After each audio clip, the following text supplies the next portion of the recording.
Thank you. So today,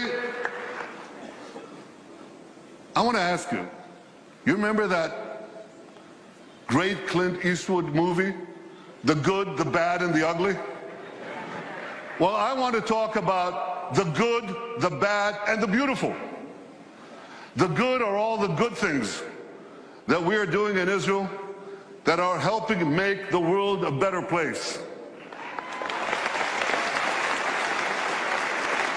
The bad are all the bad things that malevolent forces are trying to do to Israel and to the world. And specifically, I'm talking about Iran. And the beautiful, well, that I'll leave to the last. So first, the good news. Israel has never been stronger militarily. Tremendously strong.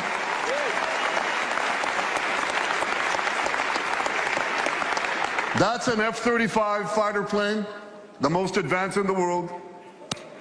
That's an Iron Dome interceptor and many other systems that we developed with the help of America. Thank you, America. Thank you, successive American presidents. Thank you, Congress, Republicans and Democrats alike. Thank you, AIPAC, for helping bring this about. You're terrific. And this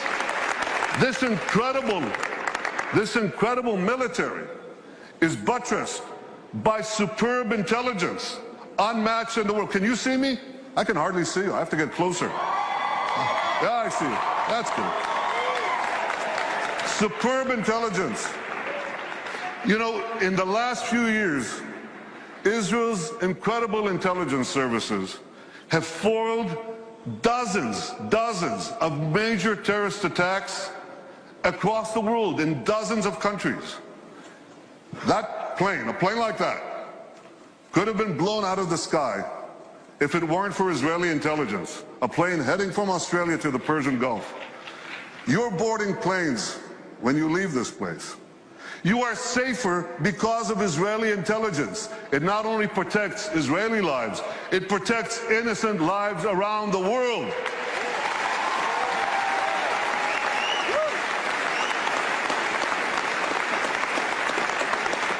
And we're able to do all this because of the extraordinary soldiers of the Israel Defense Forces, men and women.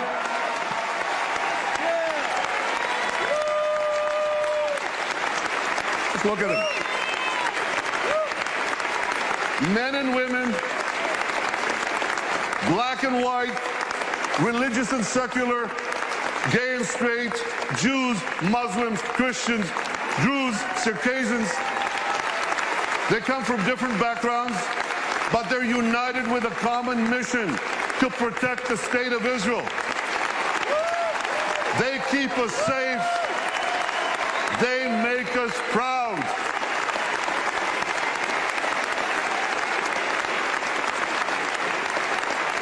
Thank you. Now I know there are quite a few veterans of the Israeli army here, so I want you to stand up. I want you to be recognized. Stand up. Stand up.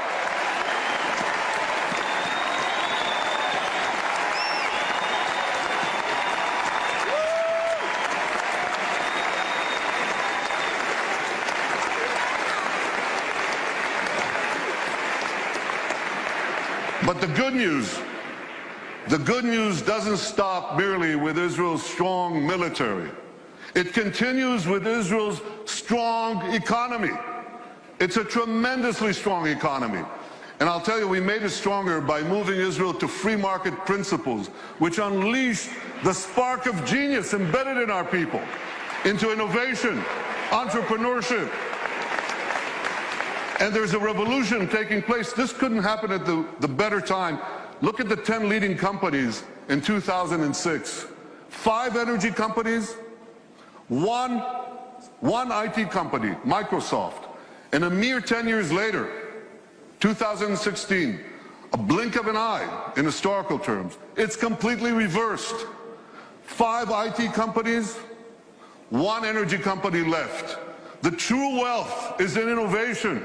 You know these companies, Apple, Google, Microsoft, Amazon, Facebook. Guess what? They all have research centers in Israel.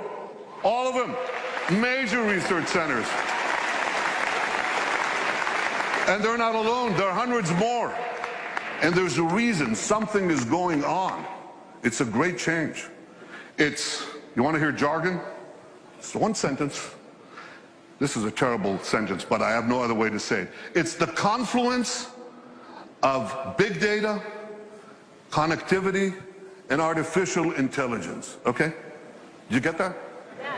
You know what that does? It revolutionizes old industries and it creates entirely new industries. So here's an old industry that Israel was always great in, agriculture. We're always good in agriculture. But now we have precision agriculture. You know what that is? See that drone in the sky? He's connected to a big database. And there are sensors in the field. And in the field, there's drip irrigation and drip fertilization. And now we can target, with this technology, the water that we give, the fertilizer that we give, down to the individual plant that needs it. That's precision agriculture. That's Israel.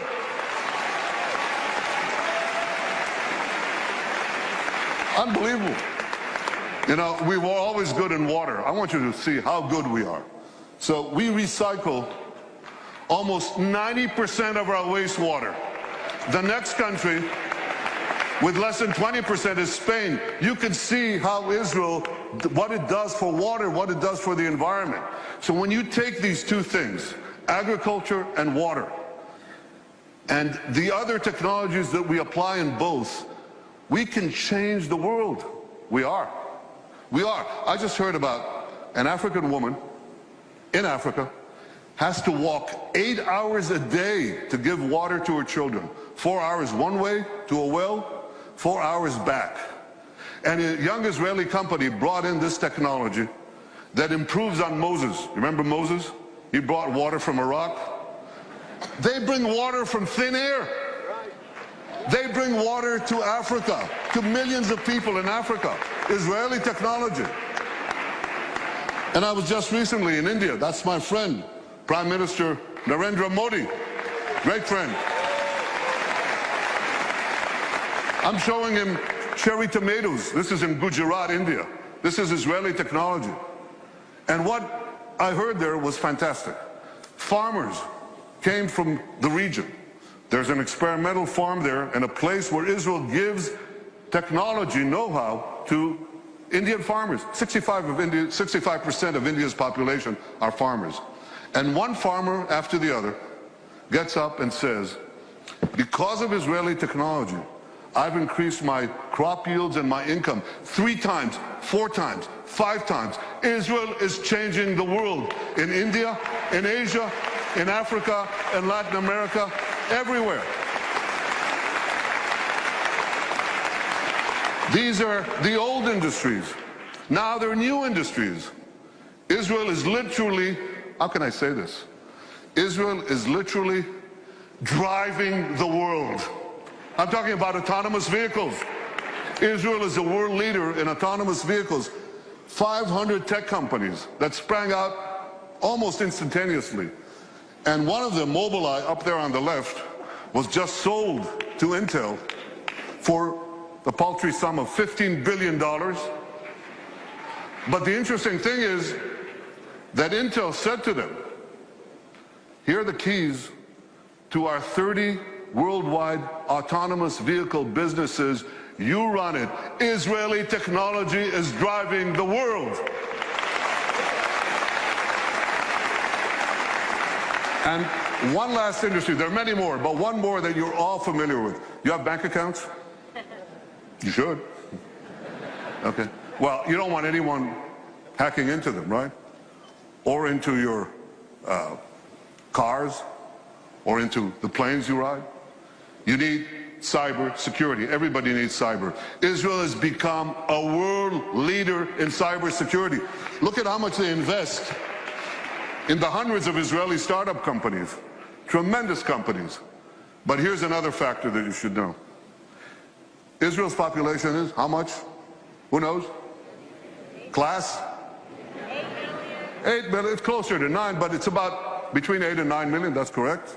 And what percentage of that is of the world's population? Oh, come on.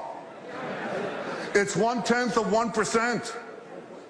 So what percentage do we get of the world global investment in cybersecurity, in private investment in cybersecurity? We're 1/10 of 1% of the world's population, and we get a whopping 20% of global private investment in cyber. We're punching 200 times above our weight. Not 2 times, not 10 times, not 100 times, 200 times above our weight. That's one heck of a punch. Very strong. Now here's how the dots connect. Because we have this tremendous capacity for security and intelligence, and because we have this tremendous capacity for civilian technology, for making the lives of people richer, safer, more productive, many countries are coming to Israel because they want to share with us these benefits. And that creates the third great change, which is a flourishing of Israel's diplomatic relations around the world. You know, when I joined the Foreign Service 105 years ago, as the DCM to this city, Washington, the #2 in our embassy, I think we had about 80 or 90 countries with whom we had diplomatic relations. Now the number is 160, and there are very few countries left. By the way, what are we doing with Greenland? We got to do something with Greenland. Where's my advance team? Go to Greenland. They must have some satellite needs or something that we could do there. But we are coloring the world blue. I've been to Africa 3 times in 18 months. I've been to South America, Latin America. Can you imagine? In the 70 years of history of Israel, a prime minister of Israel never went south of Texas. I mean, I love Texas, but yeah, I do. But we went to Argentina. We went to Argentina, to Colombia, to Mexico, and they say, come back, we want more. That is changing. All these countries are coming to us. India, China, Mongolia, Kazakhstan, all of them. Azerbaijan, Muslim countries. First time I visited Australia, tremendous. Far away though. So we're coloring the world blue. And you know what? The numbers, you remember people talked about Israel's isolation? Remember that? Israel's isolation? Pretty soon, the countries that don't have relations with us, they're going to be isolated.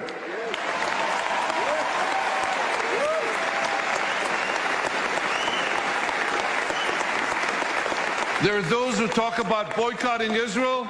We'll boycott them.